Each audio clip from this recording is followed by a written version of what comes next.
mau sekolah berapa lama, mau ngantor berapa lama, udah gitu cek aplikasi sudah apa belum, kalau sudah dicabut, kalau nggak kena penalti, ya semuanya self service, ya kan. Jadi ini adalah bisnis yang mengajak kita disiplin dalam kehidupan.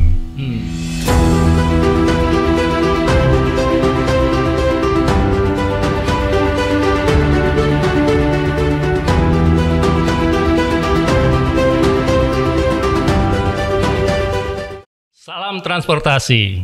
Halo Sobat Bincang Transportasi dimanapun Anda berada. Kali ini Bincang Transportasi menghadirkan tamu yang super spesial. Tentunya bagi kalangan pengguna mobil listrik, produknya sudah pasti tidak asing lagi ya. Kami sempat berjumpa dengan beliau beberapa waktu yang lalu. Kita bicara jauh tentang perkembangan dari infrastruktur kendaraan listrik di Indonesia. Hari ini saya berbahagia sekali kedatangan tamu yang memang memahami betul tentang infrastruktur kendaraan listrik di Indonesia. Tak perlu lama lagi, saya coba perkenalkan. Beliau adalah Bapak Abdurrahman Eli, founder sekaligus CEO dari EVChoose Charging Network. Selamat sore Pak Eli. Selamat sore Pak, kabar baik nih. Baik ya, saya panggilnya Pak Eli ya. Biasa dengan Om Eli. Om Eli, ya. Oke, Om Eli. Selamat sore Om Eli. Sore juga. Mungkin sore ini kita akan berbincang jauh ke depan tentang progres infrastruktur kendaraan listrik di Indonesia ya. Seperti kita ketahui bahwa Perpres 55 sudah memberikan sinyalemen bahwa pemerintah akan mendorong percepatan dari program kendaraan listrik. Tapi fakta di lapangan bahwa banyak kendala yang dihadapi. Salah satunya adalah menyangkut infrastruktur. Yeah. Tapi sebelum saya masuk ke sini, saya mau bicara dulu nih tentang Pak Eli nih. Yeah. Mohon diperkenalkan Om Eli nih dengan latar belakangnya sedikit, boleh dikasih tahu bocorannya? Ya, saya Eli, saya pendiri dan CEO dari EVChoose Charging Network. Ya. Saya latar belakangnya bisnis. Oke. Dan memang terpanggil untuk garap proyek ini secara nasional karena memang saya melihat negara butuh kita, ya kan? Ya. Karena apapun itu kalau bisnis kan bukan buat pribadi ya. Ya. Apalagi sekarang kita bicara mengenai infrastruktur kendaraan listrik ini kan, mobil listrik terutama juga perlu tangan-tangan anak bangsa yang mahir. Ya. Ya. Jadi saya tidak buang-buang waktu, ya. Saya kuasain betul dan saya terpanggil untuk bantu bangsa. Dorongan ini untuk membantu negeri ini supaya mendorong dan mendukung pemerintah dan mempercepat proses dari infrastruktur charging secara nasional. Baik. Ya, dan kenapa saya terpanggil karena memang pengalaman saya lebih 10 tahun ini kan banyak di Western country ya. Terutama juga saya lama di US. Di US ya? Di Amerika, terutama di West Coast. West Coast, kan? Dan juga saya sering cross the board ke Eropa. Jadi saya mendalami langsung ini dan saya terpanggil di mana juga langsung jalanin. Jadi saya nggak banyak textbook, saya tahu dari A to Z-nya, saya tahu know-how-nya sangat detail. Begitu saya kerjakan langsung kerjain ini. Jadi cepat larinya. Gitu. Iya. Ya tentu buat para pemirsa Bincang Transportasi belum tahu sebenarnya apa itu EVChoose ya.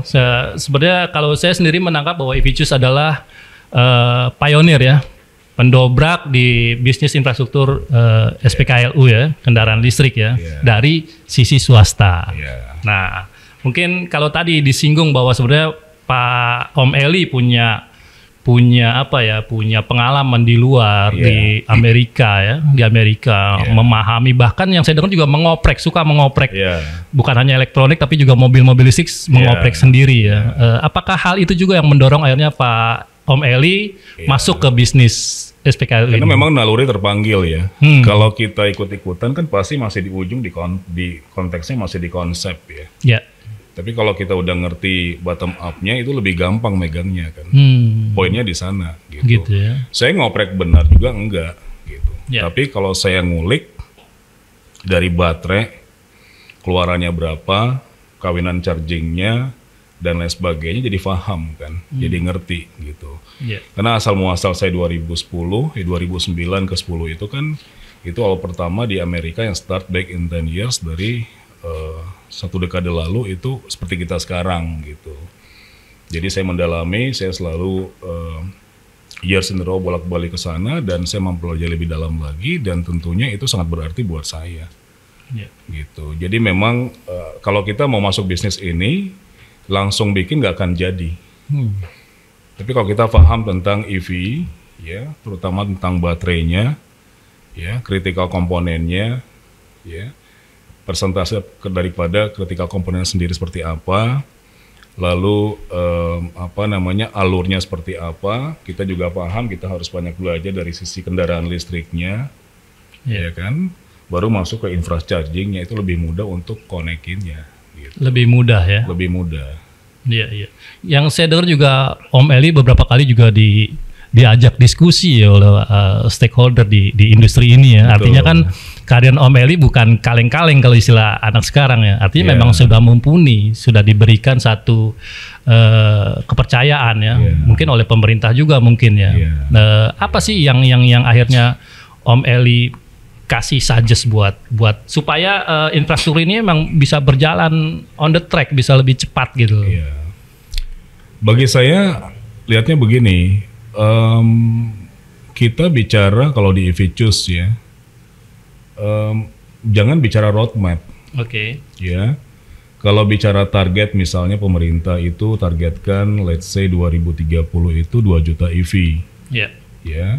Niscaya terjadi, bahkan lebih daripada itu. Sekarang aja tahun lalu 2000-an, per sekarang udah 6.000 lebih loh naiknya. Pemerintah juga saya sama-sama tahu bahwa bulan depan September kan Inpres turun bahwa pemerintah pakai EV kan. Itu pasti akan naik lebih melejit lagi. Jadi kalau target di 2025 400.000, niscaya lebih. Ya kan?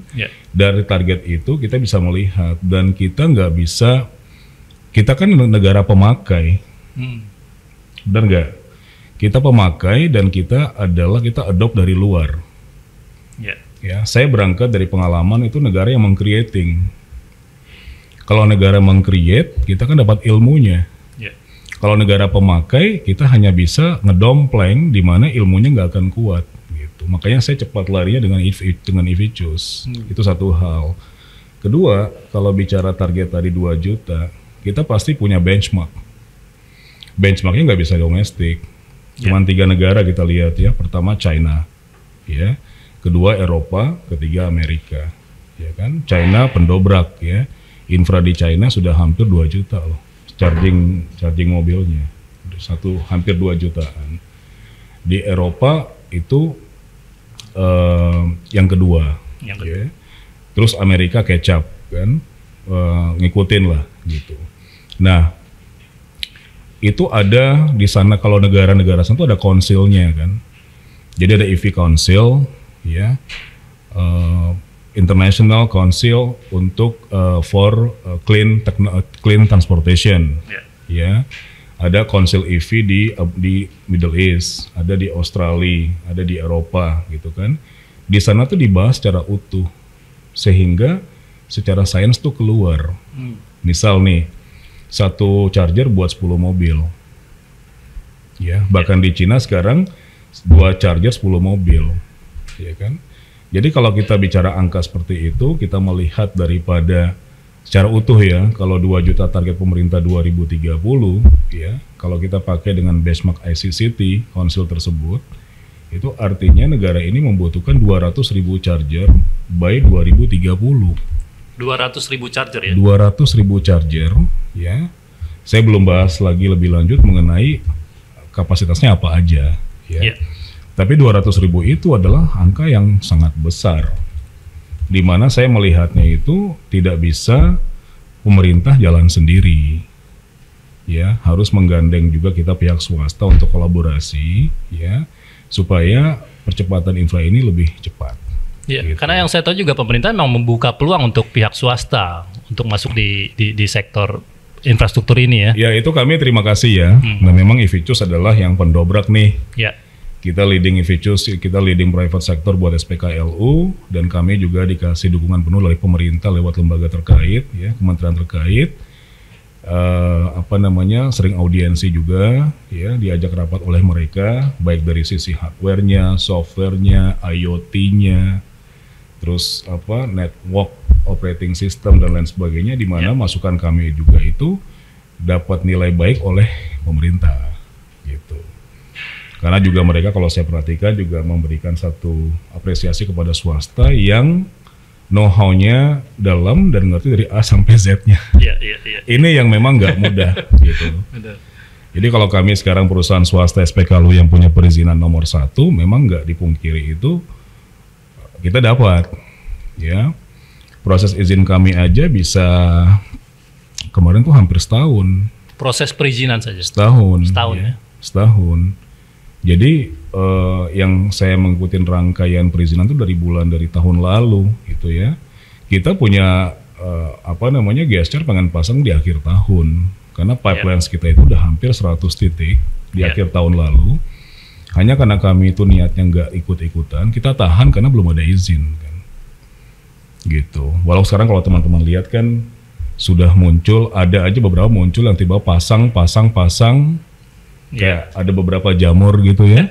Itu malah resiko. Kalau boleh tahu sekarang sudah berapa titik EVCUS di Indonesia? Apa masih di Jawa Bali atau sudah? Kita punya RUPTL tuh nasional. Sampai dengan 2030 itu target RUPTL kita tuh 25.000 chargers. 25.000 chargers, ya. Tapi we can do more than that, gitu kan. Cuma kita juga nggak mau terlalu over ambitious, ya. Jadi kita juga melihat, karena kan kita kan harus, bisnis kita kan terverifikasi oleh kementerian. Jadi apa yang kita mau kerjakan itu kan mereka approve. Jadi kita punya RUPTL untuk SPKLU ini sampai dengan 2030, so far itu 25.000 chargers. 25.000 chargers. Nah, kita sekarang itu karena kita tahan, kita belum pasang dari akhir tahun lalu, kita punya izin keluar di Februari. Maka dari Februari kita lumayan pot-potan sih, karena kenapa? Pasang gitu kan. Sekarang lagi pasang itu sekitar 75 titik kali 2 mesin. 75 titik 2 mesin ya? Ya, jadi sekitar 150 chargers. Saya sih pengennya by akhir tahun dapat 500 mesin, artinya dapat 250 titik lokasi, ya. Dan memang sekarang common kita masih di Jabotabek, kita ngembangin ke Bandung, dan kita udah melebar ke Jawa Timur sampai dengan Bali. Sudah masuk Jawa Timur dan Bali ya? Sudah ada permintaan. Tapi memang kita lebih utamakan karena kan logistik ya, dan lain sebagainya, proses. Jadi kita masih yang narrow ke Jabotabek, tapi kita lihat case by case, kita bisa lompat ke Bali dan daerah lain di Jawa Bali gitu. Om Eli, ini kan menarik ya, ini kan karya anak bangsa ya, tadi disinggung ya. Saya kalau udah ngomong anak bangsa tuh rasa nasionalisme saya langsung naik nih. Apa sih yang membuat EVCUS ini gitu jadi mungkin akan menjadi pride of Indonesia gitu? Apa yang dikasih oleh EVCUS? Apa sih nilai tambahnya sih? Gini. Ini kan bukan sekedar bisnis kan tentunya. Betul. Ya. Jadi di kami itu saya melihatnya banyak sekali faktor intangible yang very strong. Intangible ya? Very strong. Kalau tangible semua kita bisa hitung. KWH kita bisa hitung, mesin pakai merek apa bisa dihitung gitu kan. Terus pakai software apa kita bisa ikutin gitu kan. Tapi kalau kita bicara yang sifatnya itu intangible, itu ada di saya. Jadi saya ngeliat ini company di mana kita harus being unique. Kita harus unik, kita harus monolith.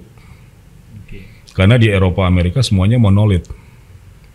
Ya, kita nggak bisa common approach seperti sekarang di mana satu peradaban baru after 100 tahun, terus kita tidak adopt yang monolith tadi, kita ambil yang current saja seperti yang kondisi saat ini, ya. Sementara kita pakai mobil listrik versus mobil bensin itu 360 derajat berbeda, ya kan? Kita diajak disiplin otak, mau kemana, kilometer berapa, mau ngecharge di mana, mau berapa jam, mau nongkrong di mana, mau sekolah berapa lama, mau ngantor berapa lama, udah gitu cek aplikasi sudah apa belum, kalau sudah dicabut, kalau nggak kena penalti, ya semuanya self service, ya kan. Jadi ini adalah bisnis yang mengajak kita disiplin dalam kehidupan. Ini yang belum dipahamin semua orang. Dikira gampang masuk pom bensin 2 menit kelar. Udah gitu tin ribut. Kan nggak begitu kan? Gitu. Nah, yang kita bicara kalau saya traveling around the world itu, ya saya traveling ke Western country, juga ke China. Mostly saya di Western karena saya nggak bisa bahasa Cina. Itu kelemahan saya. Kalau I can speak Mandarin, I'll go to China. Tapi kan saya ngikutin perkembangannya gitu ya. Di Western country itu orang mengadopt dan adapt ke satu charging itu dapat DNA-nya, dapat soul-nya, bukan sekedar pasang. Ya. Kalau teman-teman melihat masuk ke Eropa, saya boleh sebutin nama nggak? Boleh ya? Di Eropa tuh pemain kan besar-besar, bagus-bagus. Dia sekarang happening. Tapi kan mereka build back in 10 years. Yang kita baru mulai sekarang. Gitu kita kan? Udah ketinggalan. Bukan ketinggalan, kita baru masuk zaman sekarang. Baru mulai sekarang, which is kan bagus buat kita, gitu kan? Sebagai setting trend di sinilah, gitu. Nah, di sana ada Ionity, ya. Begitu kita mau charge Ionity, kita merasa nyaman karena monolitnya ini. Monolit itu adalah faktor di mana orang mulai udah wah.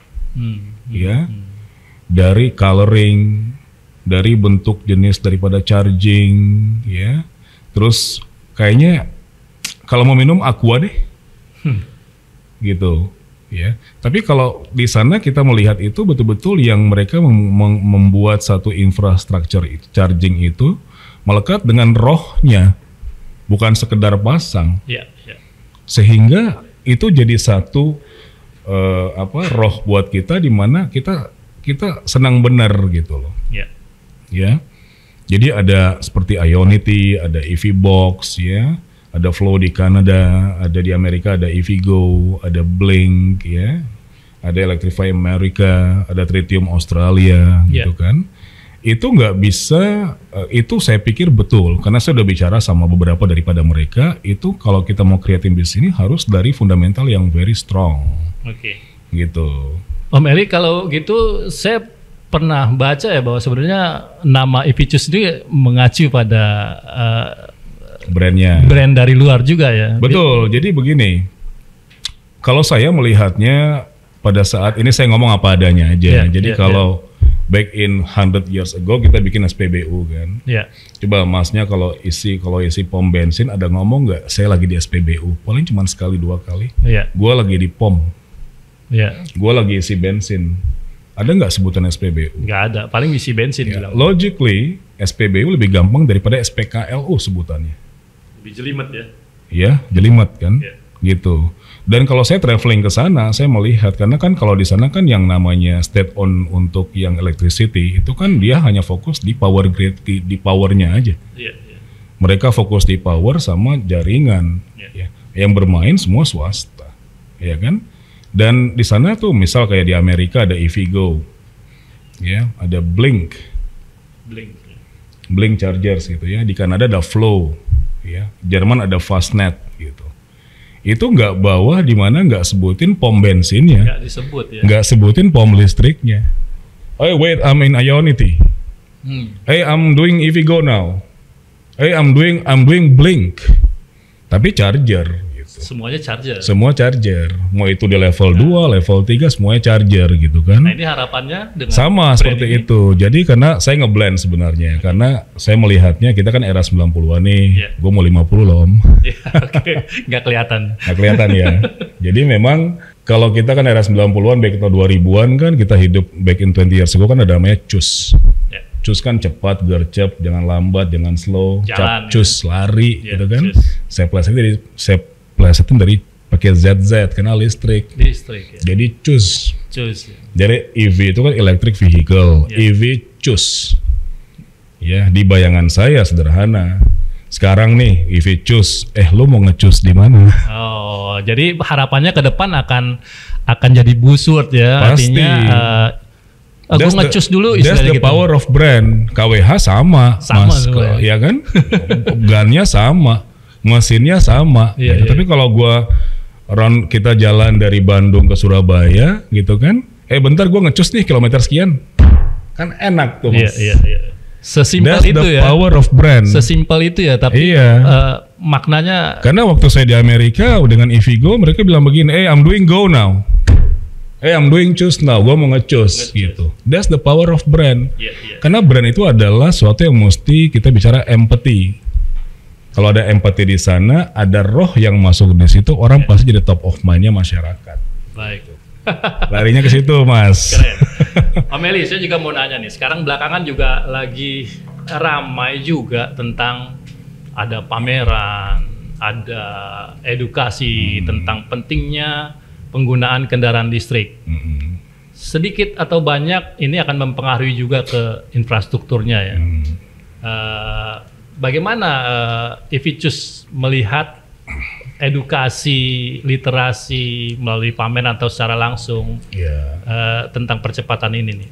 Baik nggak sih dengan dilakukannya pameran-pameran gitu? Kalau pameran buat saya sifatnya tuh insidental ya. Once in a year mungkin 2-3 kali event gitu. Itu nggak mendobrak.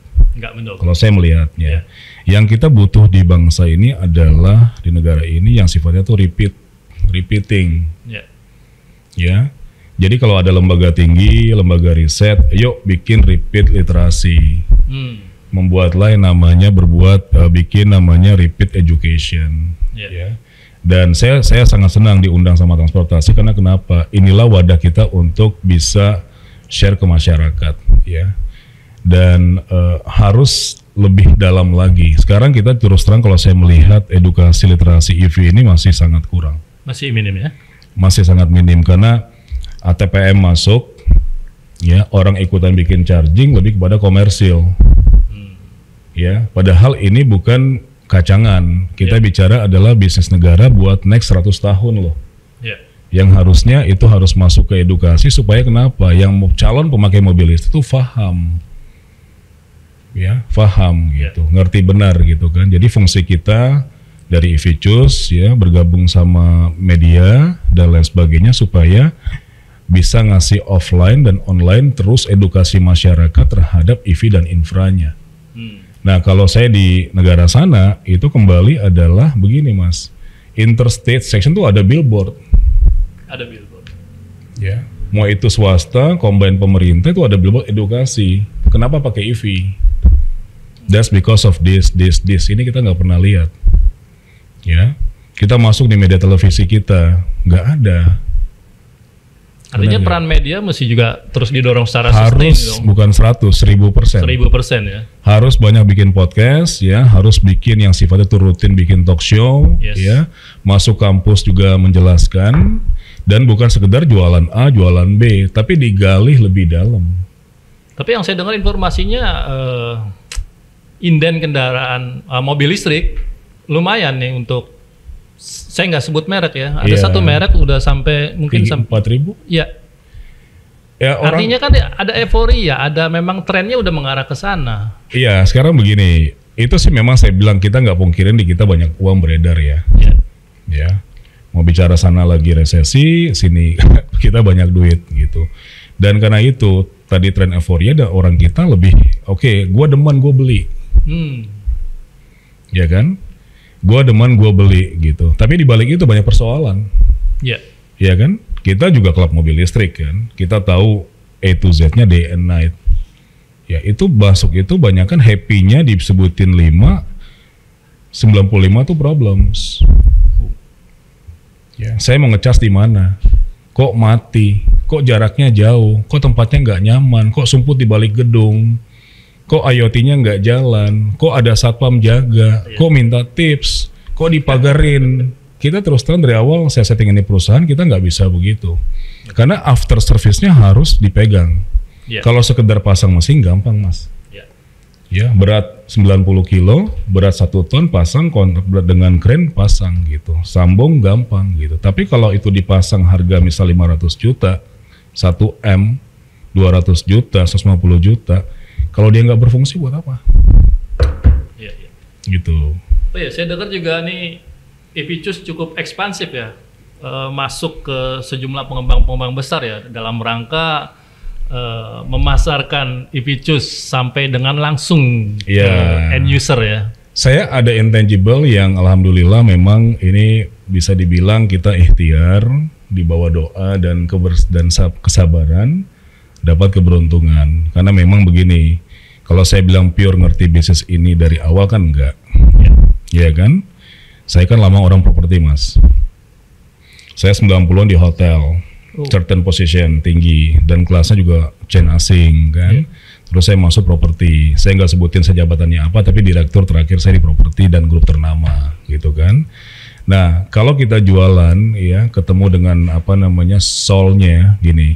Kalau saya paham betul dari A sampai Z mengenai properti, ya market charging tuh properti, itu adalah service relatednya, bukan di public facility. Public facility yang non properti itu cuma 10%, tapi 90% adalah properti.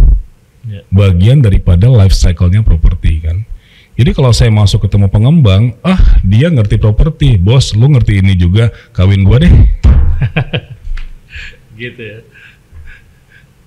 Jadi kalau saya bilang, bos, lu pasang charging gua nih harga sekian, EV juga belum banyak, ngapain gua rugi? Private company kan bicara yielding ya. Apa yielding, tapi dibalik itu private company bicara 3C. Apa 3C? Cengli, cincai, cuan. Bener gak? Bener. Cengli, cincai, cuan. Kalau gua bisnis charger, gua jualan, gua pasang 150 juta, 300 juta. Tunggu dulu bos, mana 3C-nya? Iya. Gitu. Acuannya itu ya 3C. Pasti. Kalau nggak cengli nggak bisa jalan juga. Nggak dapat percayaan. Nggak bisa. Udah nguasain ilmunya, ya kan, know-how-nya udah dalam, tapi harus ada faktor 3C tadi. Ya, jadi kita nggak perlu sekarang kalau kita ada press con pembukaan, alhamdulillah. Tapi kan di balik itu kan saya ketemu developer itu kan, ini anak emang paham sih. Ya udah gua sama dia aja. Makanya kita langsung tak gitu tuh, bukan sekedar sign dan kita MOU atau MOU dan kita langsung press con ya. Tapi di balik itu intangible-nya strong banget. Gitu. Baik. Jadi kalau saya ketemu orang properti, bos, gua ngerti lah, lu kan punya net area 50.000, gua tau lah lu setahun kan 70 miliar, gua tau lah lu punya OPEX sebulan kan 3 miliar, lu bayar security sekian, lu bayar housekeeping sekian, lu bayar peskon sekian, parkir lu pakai ini sekian, wah lu memang ngerti. Ya udah bos, kita 3C deh. Iya sih, ya udah tanda tangan sekarang. Itu nggak ada yang bisa ngopi, percaya nggak? Itu nggak bisa, karena kalau kita jualan bukan gini. Kalau kita jualan by order, with order dan by quotation itu nggak laku. Ya, tapi kalau lu udah punya networking dan lu bisa langsung ke jantungnya dengan begitu, udahlah, ini anak ngerti, udah pasang aja. Gua tahu kok 2025 rame. Gua mau rugi sampai 2025 nggak apa-apa, tapi kan di ketiga C sama gua. Iya. Baik, nggak terasa ya kita ngobrol ngalir asik sekali ya. Ini tadi, iya nggak terasa nih. Tapi daging semua udah keluar ya. Tapi untuk para pemirsa dari Bincang Transportasi mendapat pencerahan langsung dari CEO dari EV-Choose Charging Network. Tentunya kita berharap bahwa ke depan cita-cita bangsa ini untuk melakukan transisi energi, bahkan sampai dengan net zero emission di 2060 akan terrealisasi. Tentunya juga ada dorongan, ada support dari para pelaku-pelaku bisnis, termasuk juga Om Eli yang hari ini memang memberikan edukasi ke kita, memberikan pemahaman tentang betapa pentingnya infrastruktur kendaraan listrik. Jadi bukan hanya bicara tentang kendaraannya saja, bahwa yang terpenting juga bahwa tersedianya infrastruktur semasif mungkin untuk mendorong terciptanya tren dari kendaraan listrik tersebut. Kita berharap bahwa ke depan kita bisa meninggalkan legacy kepada anak cucu kita bahwa polusi sudah nol, hidup jauh lebih sehat, penggunaan energi yang terbarukan akan secara masif dilakukan oleh masyarakat Indonesia. Baik, terima kasih Om Eli atas waktunya. Sekali lagi saya sampaikan terima kasih kepada pemirsa juga yang sudah mengikuti acara ini. Baik, terima kasih. Salam transportasi. Sama-sama, salam transportasi. Kita jumpa lagi. Thank you.